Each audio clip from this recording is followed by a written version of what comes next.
نحمده ونصلي ونسلم على رسوله الكريم أما بعد فأعوذ بالله من الشيطان الرجيم بسم الله الرحمن الرحيم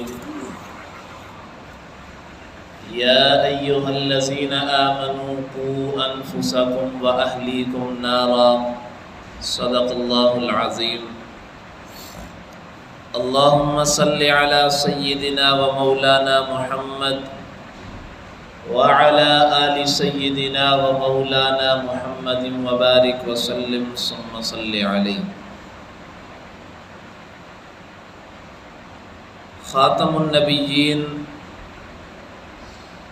جناب محمد مصطفیٰ صلی اللہ علیہ وسلم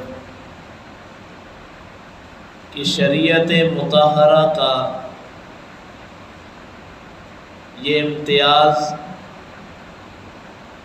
اور امتیازی خصوصیت یہ ہے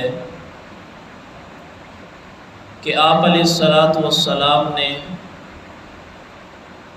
انسانیت کی ہر معاملے میں بہترین رہنمائی کی ہے۔ جہاں حدیث مبارکہ میں آپ علیہ الصلاۃ والسلام نے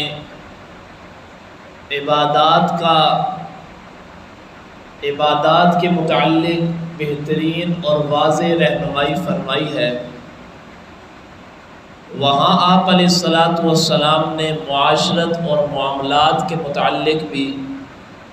انسانیت کی بہترین رہنمائی فرمائی ہے۔ اور اگر دیکھا جائے تو آدم علیہ السلام کی اولاد کو فرشتوں پر جو فوقیت اور مقام حاصل ہے، اس کی سب سے بڑی وجہ حسن معاشرت ہے کہ انسانوں کے اندر حسن معاشرت ہوتی ہے۔ اس وجہ سے انسانوں کو جنات اور فرشتوں پر فوقیت اور مقام حاصل ہے۔ آپ علیہ الصلاۃ والسلام کی حدیث مبارکہ کا اگر ہم مطالعہ کریں تو معاملات اور معاشرت کے متعلق آپ علیہ الصلاۃ والسلام نے واضح رہنمائی فرمائی ہے کہ اس دنیا میں رہتے ہوئے جن لوگوں کے ساتھ ہمارا تعلق اور واسطہ پڑنا ہے، ان کے ساتھ کیسا سلوک کرنا ہے، کیسا برتاؤ کرنا ہے۔ اگر والد ہے تو اس کے ساتھ کیسا سلوک کرنا ہے اولاد نے، اگر اولاد ہے تو والدین نے اس کے ساتھ کیسا تعلق رکھنا ہے، اگر کوئی رشتہ دار ہے، قریبی ہے، کوئی دوست ہے تو ان کے ساتھ زندگی کیسے بسر کرنی ہے، ہر معاملات میں آپ علیہ الصلاۃ والسلام نے رہنمائی فرمائی ہے۔ آج کی ہماری گفتگو اولاد کے حقوق کے متعلق ہوگی کہ بچے کی پیدائش کے بعد والدین پر اولاد کے کون کون سے حقوق لازم ہوتے ہیں۔ آج کے اس مختصر سے وقت میں انہی کا ذکر ہوگا۔ جو آیت کریمہ میں نے آپ کے سامنے تلاوت کی، اس میں اللہ رب العزت فرماتے ہیں یا ایھا الذین آمنو، اے ایمان والو، قوا انفسکم، اپنی جانوں کو، وَأَهْلِيكُمْ، اور اپنے اہل و عیال کی جانوں کو، نارن، جہنم کی آگ سے بچاؤ۔ اب جہنم کی آگ سے بچانے کا مطلب کیا ہے، یہ انشاءاللہ درس کے آخر میں بیان کروں گا۔ حدیث مبارکہ میں آپ علیہ الصلاۃ والسلام نے اولاد کے حقوق ذکر کرتے ہوئے فرمایا، حضرت ابو رافع، یہ آپ علیہ الصلاۃ والسلام کے آزاد کردہ غلام ہیں، وہ اپنے باپ سے روایت کرتے ہیں کہ میں نے نبی اکرم صلی اللہ علیہ وسلم کو دیکھا، اذن فی اذن الحسن، کہ آپ علیہ الصلاۃ والسلام نے حضرت حسن بن علی رضی اللہ تعالیٰ عنہ کے کان میں اذان دی، حین ولدتہ فاطمہ بالصلاۃ، جس وقت حضرت فاطمہ رضی اللہ تعالیٰ عنہا نے ان کو جنا تھا۔ تو اس حدیث مبارکہ میں اولاد کا پہلا حق یہ ذکر کیا گیا، جب اولاد کی پیدائش ہو تو سب سے پہلا اس کا حق یہ ہے کہ اس کے کان میں اذان دی جائے۔ اب یہ اذان کیوں دینی ہے؟ کیونکہ اس دنیا میں آنے کے بعد، جس طرح کہ کل کے درس میں نے بیان کیا کل مولود یولد علی الفطرہ فابواہ یہودانہ او ینصرانہ او یمجسانہ، کہ ہر بچہ فطرت اسلام پر پیدا ہوتا ہے، آگے والدین اپنے اپنے طریقے سے اسے یہودی بنا لیتے ہیں، کوئی نصرانی بنا لیتا ہے، کوئی مجوسی بنا لیتا ہے۔ تو اسلام نے ہمیں یہ درس دیا ہے کہ بچہ پیدا تو فطرت اسلام پر ہوتا ہے، لیکن مزید پختگی کے لیے سب سے پہلے اس کے کان میں عقیدہ توحید کو بیان کرنا ہے، اور عقیدہ توحید کا سب سے بہترین نمونہ آذان میں ہمیں ملتا ہے۔ اس لیے آپ علیہ الصلاۃ والسلام کی یہ سنت ہے، اور اولاد کے حقوق میں سے پہلا حق یہ ہے کہ جب بچہ پیدا ہو تو سب سے پہلے اس کے کان میں اذان دینی ہے۔ دوسرا حق، ام عائشہ رضی اللہ تعالیٰ عنہ روایت کرتی ہیں ان رسول اللہ صلی اللہ علیہ وسلم کان یؤتی بالصبیان، کہ رسول اللہ صلی اللہ علیہ وسلم کے پاس بچے لائے جاتے،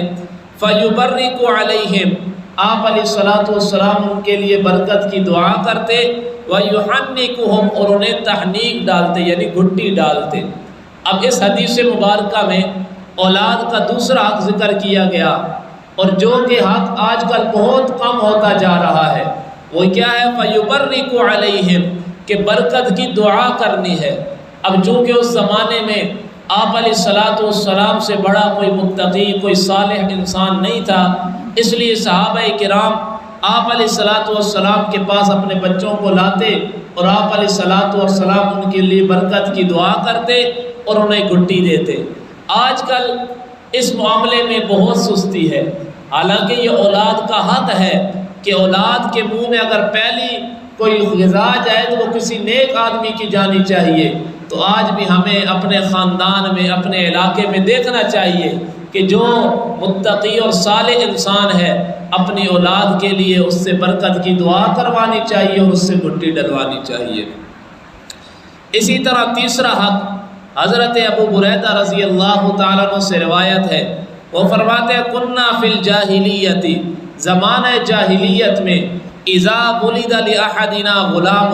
جب ہم میں سے کسی کا بچہ پیدا ہوتا، ذبح شاۃ، بکری ذبح کرتے، وَلَطَخَ رَأْسَهُ بِدَمِهَا، اور اس کے سر میں اس بکری کا خون لگا دیتے تھے۔ فَلَمَّا جَاءَ اللَّهُ بِالْإِسْلَامِ، جب اللہ رب العزت نے اسلام کو بھیجا، دین اسلام آیا، كُنَّا نَذْبَحُ شَاةً، ہم ذبح کرتے ہیں بکری، وَنَحْلِقُ رَأْسَهُ، اور بچے کا سر مونڈتے ہیں یعنی بال کٹواتے ہیں، وَنُلَطِّخُهُ بِزَعْفَرَانٍ، اس کے سر پر زعفران لگواتے ہیں۔ اب اس حدیث مبارکہ میں اولاد کا ایک تیسرا حق ذکر کیا گیا کہ جب بچہ پیدا ہو جاتا ہے تو صدقے کے طور پر بکری ذبح کرنی ہے 7ویں دن، جسے عقیقہ کہا جاتا ہے۔ وَنَحْلِقُ رَأْسَهُ، اور یہ بھی حق ہے کہ بچے کے پیدائش کے وقت جو ماں کے پیٹ سے اس کے سر کے ساتھ بال لگ کر آتے ہیں، 7ویں دن ان بالوں کو بھی منڈوانا ہے۔ اب عقیقے میں قربان جاؤں آپ علیہ الصلاۃ والسلام کی شریعت پر، کہ آپ علیہ الصلاۃ والسلام نے کوئی بات مبہم نہیں چھوڑی۔ اب آپ علیہ الصلاۃ والسلام نے حق بیان کیا کہ بچہ ہو یا بچی ہو، عقیقہ کرنا ہے، لیکن عقیقہ کرنا کس طرح ہے؟ حضرت ام کرز رضی اللہ تعالیٰ عنہ سے روایت ہے، وہ فرماتی ہیں سمعت رسول اللہ صلی اللہ علیہ وسلم، میں نے رسول اللہ صلی اللہ علیہ وسلم کو یہ بیان کرتے ہوئے سنا، عن الغلام شاتانی، لڑکے کی طرف سے 2 بکرے، وعن الجاریتی، اور لڑکی کی طرف سے 1 بکری ذبح کرنی ہے، ولا یضرکم ذکران کن او اناسا، لیکن اس میں نر اور مادے کی کوئی فوقیت یا کوئی مقام نہیں ہے، چاہے نر ذبح کرو یا مادہ ذبح کرو، کوئی اس میں ممانعت نہیں ہے۔ تو یہاں اس حدیث مبارکہ میں یہ سمجھ آ گئی کہ اگر لڑکے کی پیدائش ہے تو 2 بچے عقیقے کے 2 بکریاں عقیقے کے طور پر دینی ہے، اور اگر لڑکی پیدا ہوئی ہے تو 1 بکری عقیقے کے طور پر ذبح کرنی ہے۔ آگے چوتھا حق، 5واں حق آپ علیہ الصلاۃ والسلام نے یہ ذکر کیا، حضرت حسن بصری رضی اللہ تعالیٰ عنہ نے حضرت سمرہ بن جندب رضی اللہ تعالیٰ عنہ سے روایت کرتے ہیں، وہ فرماتے ہیں کل غلام رہینۃ بعقیقتہ تذبح عنہ یوم سابعہ، کہ بکری جو ذبح کرنی ہے وہ 7ویں دن کرنی ہے، ویحلق، اور حلق کروانا ہے، سر منڈوانا ہے، اور آگے وَيُسَمَّى اور اس کا نام رکھنا ہے۔ اب یہ بھی اولاد کے حقوق میں سے ہے کہ والدین کی ذمہ داری ہے کہ بچے کا نام اچھا رکھنا ہے۔ حدیث مبارکہ میں آتا ہے آپ علیہ الصلوۃ والسلام نے فرمایا حق الولد علی والدہ، اولاد کا حق اس کے والدین پر یہ ہے ان یحسن اسمہ کہ اس کا نام اچھا رکھے، وَيُحْسِنَ أَدَبَهُ اور یہاں ایک چھٹے حق کا بھی ذکر ہے کہ جہاں نام اچھا رکھنا ہے وہاں اپنی اولاد کی تربیت بھی اچھی کرنی ہے۔ اب نام اس میں بہت زیادہ خیال رکھنا چاہیے، اور سب سے بہترین عمل یہ ہے کہ نام صحابہ اکرام کے ناموں کے ساتھ رکھنے چاہیے، کیونکہ آپ علیہ الصلوۃ والسلام کی عادت طیبہ تھی کہ جب بھی کسی صحابی کا کوئی نام ایسا دیکھتے کہ جس کا معنی غلط بنتا ہو تو آپ علیہ الصلوۃ والسلام فوری وہ نام تبدیل کروا لیا کرتے تھے۔ تو چونکہ صحابہ اکرام کے جو نام ہے وہ آپ علیہ الصلوۃ والسلام کی تربیت یافتہ ہے، یعنی آپ علیہ الصلوۃ والسلام کی نگرانی میں رکھے گئے ہیں، اس لیے ان ناموں میں کوئی شک نہیں۔ تو اس لیے ہمیں نام رکھتے ہوئے صحابہ کرام یا پھر قرآن میں جن انبیاء کرام کے جو نام ذکر ہیں، قرآنی جو نام ہے وہ نام رکھنے چاہیے۔ وَيُحْسِنَ أَدَبَهُ اور ایک حق یہ بھی ہے کہ اولاد کی تربیت اچھی کرنی ہے۔ اور ناموں کے متعلق آپ علیہ الصلوۃ والسلام نے فرمایا، حضرت ابو ہریرہ رضی اللہ تعالیٰ عنہ روایت کرتے ہیں، وہ فرماتے ہیں اب آپ علیہ الصلوۃ والسلام نے فرمایا کہ مرد اپنی اولاد کو جو سب سے پہلا تحفہ اور بہترین تحفہ دیتا ہے وہ یہ ہے کہ اس کا نام اچھا رکھے۔ یہ جو نام اچھا رکھنا ہے یہ گویا اپنی اولاد کو ایک تحفہ دینا ہے۔ اور حدیث مبارکہ میں آتا ہے آپ علیہ الصلوۃ والسلام نے فرمایا قیامت کے دن تم اپنے ناموں کے ساتھ اور اپنے باپ کے ناموں کے ساتھ پہچان بلائے جاؤ گے، یعنی بلایا جائے گا فلاں ابن فلاں آ جائے، اس لیے نام اچھے رکھا کرو۔ قیامت کے دن جب بلایا جائے گا تو ناموں کے ساتھ اور تمہارے باپ کے نام کے ساتھ بلایا جائے گا، اس لیے نام رکھتے ہوئے احتیاط کرنی چاہیے۔ اور پھر آپ علیہ الصلوۃ والسلام نے ناموں کی بھی تعیین کر دی۔ حدیث مبارکہ میں آتا ہے ابن عمر رضی اللہ تعالیٰ عنہ سے روایت ہے، وہ فرماتے اللہ کے پیغمبر نے فرمایا تمہارے ناموں میں سے سب سے بہترین نام دو ہی ہیں، عبداللہ اور عبد الرحمن۔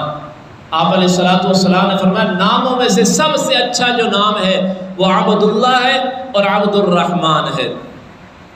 آگے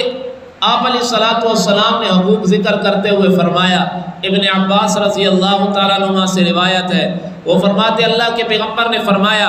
افتحوا علی صبیانکم اول کلمۃ بلا الہ الا اللہ، کہ اپنے بچوں کی زبان سے سب سے پہلے لا الہ الا اللہ کے کلمہ کہلواؤ،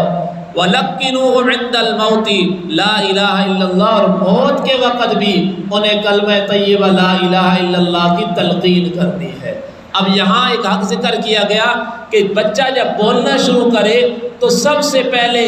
اس کی زبان سے کلمہ طیبہ لا الہ الا اللہ کہلواؤ۔ اور ایک دوسری روایت میں آتا ہے آپ علیہ الصلوۃ والسلام نے فرمایا، مفہوم ذکر کر رہا ہوں، جب کسی کا بیٹا یا بیٹی اپنی زبان سے جب سب سے پہلے کلمہ طیبہ یا لفظ اللہ کہتا ہے تو اللہ رب العزت اس کی برکت سے اس کے والدین کے گناہوں کو معاف کر دیتے ہیں۔ تو اس لیے اپنی اولاد کو جب اولاد بولنا شروع کرے تو سب سے پہلے انہیں اللہ اور کلمہ طیبہ لا الہ الا اللہ پڑھنا سکھاؤ۔ آگے حضرت انس رضی اللہ تعالیٰ عنہ سے روایت ہے، وہ فرماتے رسول اللہ صلی اللہ علیہ وسلم نے فرمایا اکرموا اولادہم، اپنی اولاد کی عزت کیا کرو، احترام کیا کرو، یعنی ہر وقت ان کو ڈانٹنا نہیں ہے بلکہ ان کے ساتھ پیار سے پیش آنا ہے۔ اگر اولاد کسی منصب پر فائز ہو گئی ہے، عالم بن گئی ہے، یا کسی بڑے عہدے پر کسی معزز عہدے پر فائز ہو گئی ہے تو اکرموا اولادہم، اپنی اولاد کی عزت کرنی ہے، واحسنوا ادبہم، اور ان کی تربیت بڑی اچھی کرنی ہے۔ اسی طرح حضرت عمر بن شعیب اب تربیت کے متعلق آپ علیہ الصلوۃ والسلام حقوق ذکر کر رہے ہیں کہ قیامت کے دن تم سے اپنی اولاد کے بارے میں پوچھا جائے گا، اس لیے ان کی تربیت اچھی کرنی ہے۔ آپ علیہ الصلوۃ والسلام نے فرمایا مروا اولادکم بالصلاۃ، تربیت کرتے ہوئے اس بات کا خیال رکھنا ہے کل قیامت کے دن ہر ایک بات کے متعلق آپ سے پوچھا جائے گا، اس لیے اپنی اولاد کی عبادات کی بھی فکر کرنی ہے۔ حدیث مبارکہ میں آتا ہے اللہ کے پیغمبر نے فرمایا مروا اولادکم بالصلاۃ، اپنی اولاد کو نماز کا حکم دو وہم ابناء 7 سنین، جب وہ 7 سال کی ہو جائے۔ اب یہ اولاد کے حق میں سے ہے کہ جب اولاد 7 سال کی ہو جائے، آج اگر ہم 7 سال کی عمر میں اپنے بچوں کو نماز کا حکم کریں گے، بظاہر وہ اس کو برا مانیں گے کہ کیوں مجھے ڈانٹ رہے ہیں، لیکن یہ والدین کی ذمہ داری ہے اور اولاد کے حقوق میں سے ہے۔ لیکن جب بڑے ہو جائیں گے پھر یہی اولاد والدین کو دعائیں دے گی۔ تو آپ علیہ الصلوۃ نے فرمایا جب بچہ 7 سال کا ہو جائے تو نماز کا حکم کرنا ہے، لیکن اگر 10 سال کا ہو جائے اور نماز نہ پڑھے تو ان کو مار بھی سکتے ہو۔ اور آگے اللہ کے پیغمبر نے فرمایا وَفَرِّقُوا بَيْنَهُمْ فِي الْمَضَاجِعِ، اگر بیٹا اور بیٹی دو اللہ نے اولاد دی ہے تو پھر ان کے بستروں کے درمیان جب 10 سال کی عمر ہو جائے تو بستروں کے درمیان جدائی ڈال دینی، یعنی اکٹھے نہ سوئیں، کیونکہ اب یہ بالغ ہونے والے ہیں۔ اسی طرح اب چونکہ اولاد کی تربیت کرنی ہے، اور ہم جس طرح زمانہ جاہلیت میں اگر کسی کے ہاں بیٹی پیدا ہو جاتی تو وہ اس کو عار سمجھتا تھا، اور بدقسمتی سے آج ہمارے معاشرے میں بھی یہ گناہ عام ہوتا جا رہا ہے کہ ہمارے ہاں اگر بیٹی پیدا ہو جائے تو اس کو عار سمجھتے ہیں، اس کو اپنی توہین سمجھتے ہیں۔ پھر سن لیجیے حدیث مبارکہ اللہ کے پیغمبر نے فرمایا، ابن عباس رضی اللہ تعالیٰ عنہ سے روایت ہے، اللہ کے پیغمبر نے فرمایا جس آدمی کے ہاں بیٹی پیدا ہو اور وہ اسے تکلیف نہ دے، وَلَمْ يُهِنْهَا، اور اس کی اہانت بھی نہ کرے، توہین بھی نہ کرے، وَلَمْ يُؤْثِرْ وَلَدَهُ عَلَيْهَا، یعنی ذُكُورًا، اور اپنے بیٹوں کو اپنی بیٹیوں پر ترجیح بھی نہ دے، یعنی بیٹوں کو زیادہ مقام دے بیٹیوں کو کم دے۔ تو آپ علیہ الصلوۃ نے فرمایا جو آدمی کی بیٹی پیدا ہو اس کی توہین بھی نہیں کرتا، اسے تکلیف بھی نہیں دیتا اور اسے مقام اور مرتبے میں اس کی کمی بھی نہیں کرتا، تو آپ علیہ الصلوۃ نے فرمایا یہی بیٹیاں اسے کل قیامت کے دن جنت میں داخل کریں۔ تو یہ بیٹیاں کوئی معمولی نہیں ہے، بلکہ یہ بہت بڑا انسان کے پاس امتحان ہے۔ اور حدیث مبارکہ میں آتا ہے اما عائشہ رضی اللہ تعالیٰ عنہ فرماتی ہیں کہ رسول اللہ صلی اللہ علیہ وسلم نے فرمایا، اور اس حدیث مبارکہ سے پہلے ایک واقعہ سن لے، اس واقعے کی بنا پر آپ علیہ الصلوۃ نے یہ حدیث ارشاد فرمائی۔ اما عائشہ رضی اللہ تعالیٰ عنہ فرماتی ہیں ایک مرتبہ میرے پاس ایک مسکین عورت آئی، اس کے پاس 2 بچیاں تھیں، وہ ان کو لے کر آئی اور مجھ سے کچھ کھانے کا مطالبہ کیا، اور اس وقت میرے پاس صرف 1 کھجور تھی، اور ایک روایت میں آتا ہے کہ 3 کھجوریں تھیں میرے پاس۔ میں نے اس مسکین عورت کو وہ کھجور دے دی۔ اب ایک روایت کے مطابق 1 کھجور دی تو اس عورت نے اپنی پرواہ نہیں کی، بلکہ اس کھجور کے 2 حصے کی اور اپنی 2 بیٹیوں کو دے دی۔ تو آپ عائشہ فرماتے ہیں مجھے اس حالت پر، اس کیفیت پر بہت ترس آیا اور رشک آیا کہ کس طرح اپنی اولاد سے محبت کرتی ہے۔ اور ایک روایت میں آتا ہے کہ 3 کھجوریں دی، اب 2 کھجوریں ایک بچی کو دی، جب تیسری کھجور اپنے منہ میں ڈالنے لگی ان بچیوں نے دوبارہ مطالبہ کیا کہ ہمیں اور کھجور دے، اس عورت نے اپنی پرواہ نہیں کی، اس کھجور کے 2 حصے کیے اور دوبارہ ایک کھجور ان کو دے دی۔ جب اما عائشہ رضی اللہ تعالیٰ عنہ نے آپ علیہ الصلوۃ کے سامنے یہ واقعہ ذکر کیا تو آپ علیہ الصلوۃ نے فرمایا مَنْ ابْتُلِیَ مِنْ هَٰذِهِ الْبَنَاتِ، جو آدمی ان بچیوں کی وجہ سے آزمائش میں مبتلا کیا گیا، یعنی اللہ نے اسے ساری بیٹیاں دے دی ہیں، بیٹوں سے محروم رکھا، فَأَحْسَنَ إِلَيْهِنَّ، پھر ان بیٹیوں کے ساتھ اس والد نے، اس والدہ نے اچھا سلوک کیا، تو اللہ کے پیغمبر فرماتے ہیں کُنَّ لَهُ سِتْرًا مِنَ النَّارِ، کل قیامت کے دن یہ جہنم کی آگ سے پردہ بن جائیں گے، یعنی اپنے والدین کو جہنم کی آگ سے نکلوانے کا سبب بن جائے گی۔ اور ایک حدیث مبارکہ میں آتا ہے، اور یہ بڑی حوصلہ افزا حدیث مبارکہ ہے، اللہ کے پیغمبر نے فرمایا، حضرت انس رضی اللہ تعالیٰ عنہ سے روایت ہے، وہ فرماتے اللہ کے پیغمبر نے فرمایا من عال جاریتین حتی تبلغا، جس آدمی نے اپنی بیٹیوں کی پرورش کی یہاں تک کہ وہ بلوغت کو پہنچ گئی، یعنی بالغ ہو گئی، پھر شادیاں کر دی، جا یوم القیامت انا وہوا وضم اصابعہ، اللہ کے پیغمبر نے فرمایا کل قیامت کے دن وہ اور میں اس طرح ہوں گے جس طرح یہ 2 انگلیاں ہیں۔ حدیث مبارکہ میں لفظ آتے ہیں کہ آپ علیہ الصلوۃ نے یوں اپنی 2 انگلیوں کو ملایا کہ جس آدمی نے اپنی 2 بیٹیوں کی پرورش کی اور وہ بلوغت کو پہنچ گئی یعنی بالغ ہو گئی، تو کل قیامت کے دن میں محمد اور وہ والد اس طرح ہوں گے جس طرح یہ 2 انگلیاں ملی ہوئی ہیں، یعنی اس طرح ہم 2 ملے ہوئے ہوں گے قیامت کے دن۔ اور ایک حدیث مبارکہ میں آتا ہے، اللہ کے پیغمبر نے فرمایا، آخری بات ہے، اللہ کے پیغمبر نے فرمایا جس آدمی کی اولاد پیدا ہو، اس نے اس کا ادب، اس کا نام بھی اچھا رکھا، اس کی تربیت بھی اچھی کی، اور جب وہ بالغ ہو گیا تو اس کا نکاح بھی مناسب جگہ پر کروایا۔ لیکن اگر وہ بالغ ہو گیا اور والدین نے سستی کی، اس کا نکاح نہ کروایا مناسب جگہ پر، اور وہ بچہ کسی گناہ میں مبتلا ہو گیا، تو اس گناہ کا وبال اس کے والدین پر ہوگا۔ یعنی کیا مطلب؟ اگر اولاد بالغ ہو جائے تو والدین کے اوپر یہ حق ہے اولاد کا کہ ان کا اچھے جگہ پر نکاح کروا لیا جائے تاکہ وہ گناہوں سے بچ جائے، اور اگر نکاح نہ کرنے کی وجہ سے اولاد کسی گناہ میں مبتلا ہو جاتی ہے تو آپ علیہ الصلوۃ والسلام نے فرمایا اس گناہ کا وبال اس کے والدین پر ہوگا۔ تو آج میں نے درس شروع کیا کہ آپ علیہ الصلوۃ والسلام کی شریعت جہاں ہمیں عبادات سکھاتی ہے، وہاں آپ علیہ الصلوۃ والسلام نے معاشرت اور معاملات بھی ہمیں سکھائے ہیں۔ تو انہی معاشرت اور معاملات میں سے آج میں نے اولاد کے حقوق آپ کے سامنے ذکر کیے ہیں۔ اللہ رب العزت سے دعا ہے کہ اللہ رب العزت ہمیں شریعت محمدی صلی اللہ علیہ وسلم پر صحیح طریقے سے عمل کرنے کی توفیق عطا فرمائے۔ وآخر دعوانا ان الحمد للہ رب العالمین۔